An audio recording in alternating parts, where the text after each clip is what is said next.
Kita bergeser ke Indonesia bagian tengah dari Ibu Kota Nusantara. Ada Friska Clarissa yang sudah bersiap.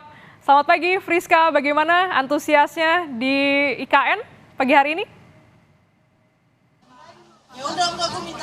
Hai Glenis, pagi yang cerah dari Ibu Kota Nusantara menjelang upacara peringatan kemerdekaan pertama kalinya dilakukan di IKN. Saat ini sekitar 7.45 waktu Indonesia Tengah, undangan belum boleh masuk. Karena memang nantinya undangan akan memasuki area ini menjelang rangkaian upacara pengibaran bendera Sang Merah Putih. Tapi kalau boleh saya bercerita, memang ini pengalaman yang berbeda. Karena pengamanan sudah dilakukan ketat sekali. Misalnya saya, untuk masuk ke area ini harus memiliki ID khusus. Bahkan ada tandanya untuk live report itu ada ID khususnya. Jadi sembarang orang tidak bisa masuk ke sini.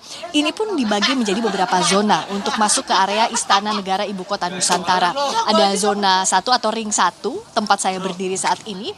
Ada juga ring 2, itu adalah kawasan Plaza Seremoni. Nantinya warga yang tidak memiliki undangan bisa berada di sana untuk juga menyaksikan langsung upacara peringatan HUT ke-79 RI hari ini.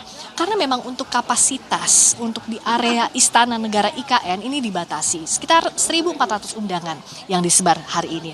Saya akan menunjukkan bagaimana situasi terkini di Istana Negara Ibu Kota Nusantara jelang upacara peringatan kemerdekaan.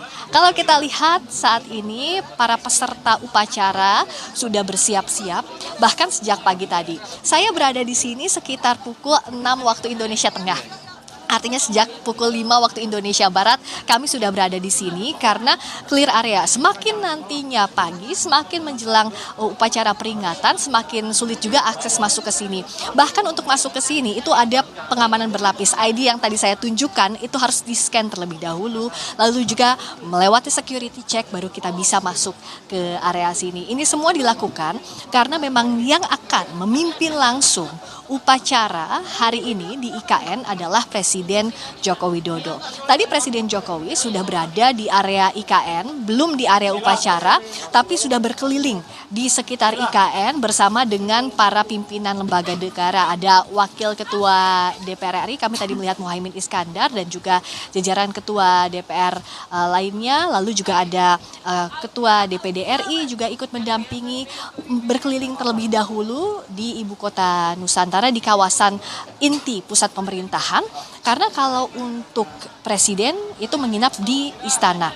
Tapi untuk tamu lainnya, pimpinan lembaga negara, para menteri itu ada di Hotel Nusantara yang jaraknya juga di kawasan di Ibu Kota Nusantara ini, masih di dekat kawasan istana. Jadi tadi sebelum rangkaian upacara nanti dimulai sempat berkeliling dulu melihat bagaimana perkembangan IKN sampai hari ini, sampai di peringatan HUT ke-79. Terakhir Presiden Jokowi bilang bahwa persiapannya itu masih hampir 100%. Tapi kalau saya melihat di pagi hari ini, para petugas upacara sudah berkali-kali melakukan gladi bersih bahkan untuk jelang upacara, termasuk juga dekorasi. Lalu kita lihat sarana prasarana di sekitar IKN, terutama pengamanan. Bisa dikatakan bahwa upacara sudah siap digelar. Pertama kalinya di 2 tempat. Ibu Kota Nusantara jadi pusatnya tahun ini. Kalau sebelum-sebelumnya di Istana Merdeka, Presiden Wakil Presiden berada di satu tempat yang sama, berbeda dengan tahun ini. Di kali ini Presiden Joko Widodo akan menjadi inspektur upacara di IKN. Sementara nanti di Istana Merdeka akan dipimpin Wakil Presiden Ma'ruf Amin.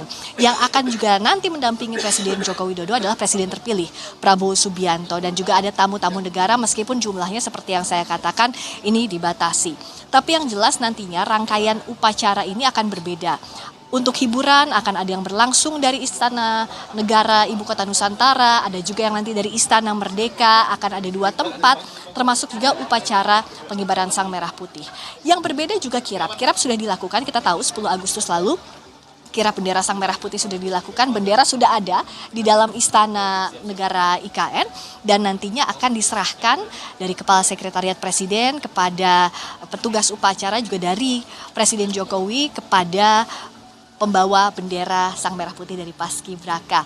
Yang nantinya kita tunggu adalah apakah ada yang berbeda. Karena informasi yang saya dapatkan bahwa nanti dalam prosesi rangkaian upacara, jadi sebelum upacara kan ada hiburan terlebih dahulu, tapi setelah hiburan nantinya akan ada rangkaian upacara peringatan detik-detik proklamasi, akan ada yang berbeda dibandingkan tahun-tahun sebelumnya. Apa yang berbeda nanti akan kita sama-sama saksikan. Yang jelas sebentar lagi para tamu undangan akan masuk ke area Istana Negara Ibu Kota Nusantara dan rangkaian akan dimulai sekitar pukul 9:15 waktu Indonesia Tengah. Tentunya saya masih akan memantau di sini sampai nanti bahkan upacara penurunan bendera Sang Merah Putih. Tapi sementara saya kembalikan dulu ke Anda, Glenis, di studio. Baik, terima kasih Friska. Kita nantikan bersama bagaimana jalannya dua tempat ya, dari dua tempat yang berbeda, Jakarta dan juga IKN untuk upacara tahun ini.